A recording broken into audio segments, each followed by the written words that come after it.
नमस्कार, मैं ज्योति शर्मा और आप देख रहे हैं इनसाइडर लाइव। देश, दुनिया, बिहार, खेल और मनोरंजन जगत की खबरों से हम आपको रूबरू कराते हैं। सबसे पहले खबरें देश और विदेश की। प्रधानमंत्री नरेंद्र मोदी ने आज अरुणाचल प्रदेश को बड़ी सौगात दी है। उन्होंने शनिवार को ईटानगर में ग्रीनफील्ड एयरपोर्ट का उद्घाटन किया। 640 करोड़ से अधिक लागत में बना ये एयरपोर्ट कनेक्टिविटी, व्यापार और पर्यटन को बढ़ाने में अधिक योगदान देगा। साथ ही पीएम नरेंद्र मोदी ने वाराणसी में काशी तमिल संगमम का उद्घाटन किया।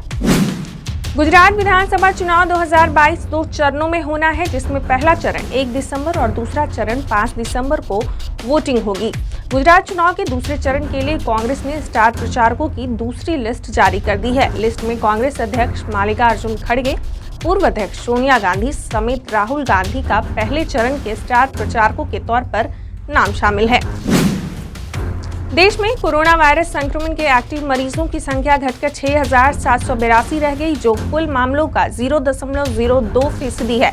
मरीजों के ठीक होने की राष्ट्रीय दर 98.79% है। देश में अब तक करीब 220 करोड़ कोरोना वैक्सीन के डोज दिए जा चुके हैं। पिछले 24 घंटे में 88,394 लोगों ने कोरोना से बचाव करने के लिए वैक्सीन ली है।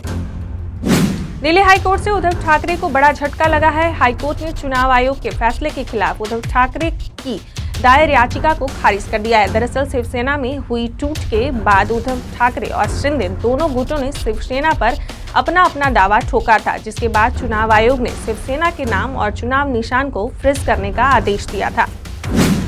प्रधानमंत्री नरेंद्र मोदी ने ब्रिटिश सेना के खिलाफ लड़ाई लड़ने वाली झांसी की रानी लक्ष्मीबाई को उनकी जयंती के अवसर पर श्रद्धांजलि अर्पित की। साथ ही पीएम मोदी ने कहा कि राष्ट्र के लिए उनके साहस और अतुलनीय योगदान को कभी भी भुलाया नहीं जा सकता है।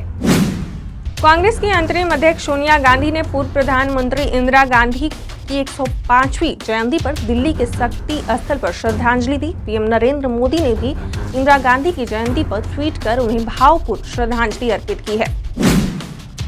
गुजरात विधानसभा चुनाव में भारतीय क्रिकेटर रविंद्र जडेजा की पत्नी रिवाबा जडेजा भी मैदान में है। बीजेपी ने रिवाबा को जामनगर सीट से टिकट दिया है। रिवाबा को अपनी राजनीतिक पारी की शुरुआत में पति का काफी सपोर्ट मिल रहा है।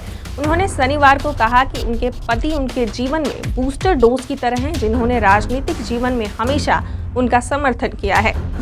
जम्मू कश्मीर के राजौरी सेक्टर में आज भारतीय सुरक्षा बलों का पाकिस्तानी घुसपैठियों से आमना सामना हो गया। भारतीय जवानों ने एक आतंकी को मार गिराया, जबकि बाकी डरकर वापस भाग गए। भारतीय सुरक्षा बलों की चौकसी ने घुसपैठ की इस कोशिश को नाकाम कर दिया है। सुरक्षा बलों की ओर से आतंकियों को आत्मसमर्पण करने की चेतावनी दी। सरेंडर नहीं करने पर भारतीय जवानों ने फायरिंग खोल दी। इसमें एक पाक आतंकी मारा गया। सुरक्षा बलों की ओर से सर्च ऑपरेशन भी जारी है। फ्रांस ने भारत को यूनाइटेड सिक्योरिटी काउंसिल का स्थायी सदस्य बनाने की पेशकश की है। यूनाइटेड नेशन में फ्रांस की प्रतिनिधि ने कहा कि समय आ गया है जब उभरते ताकतवर देशों की दुनिया की सबसे पावरफुल संस्था में भागीदारी बढ़े। फ्रांस ने न सिर्फ भारत बल्कि जर्मनी, ब्राजील और जापान को भी सिक्योरिटी काउंसिल में स्थायी सदस्य बनाने की मांग की है। अब खबर बिहार से। बिहार में महागठबंधन की सरकार बने लगभग 3 महीने का समय हो चला है। अभी तक उप मुख्यमंत्री बने तेजस्वी यादव को सरकारी आवास आवंटित नहीं किया गया है। इसका कारण ये है कि बिहार के दोनों पूर्व उप मुख्यमंत्रियों ने अभी तक अपना सरकारी आवास छोड़ा नहीं है। दरअसल बिहार में जब नीतीश कुमार की नेतृत्व वाली एनडीए सरकार थी, उस वक्त रेणु देवी और तारकिशोर प्रसाद बिहार के उप मुख्यमंत्री थे, जिन्हें सरकारी आवास आवंटित किया गया था। सरकार बदलने के बाद दोनों को ही सरकारी आवास को खाली करना था, पर उन्होंने ऐसा नहीं किया, जिसके बाद नीतीश सरकार एक्शन के मूड में दिख रही है। साथ ही दोनों ही पूर्व उप मुख्यमंत्रियों को नोटिस भेजा गया है और उन पर भारी भरकम जुर्माना भी लगाया गया है। दिल्ली में हुए श्रद्धा हत्याकांड के बाद पूरे देश में हलचल का माहौल बना हुआ है। वहीं इस हत्याकांड में राजनीतिक बयानबाजी भी शुरू हो गई है। बात करें बिहार की तो बीजेपी भी बिहार सरकार पर आक्रामक रूप दिखा रही है। बीजेपी का आरोप है कि झारखंड में डकैत के पकड़े जाने पर पूरे बिहार में सेकुलर का आवाज उठ जाता है, लेकिन देश की बेटी के 35 टुकड़े हुए, लेकिन इस पर बिहार सरकार चुप है।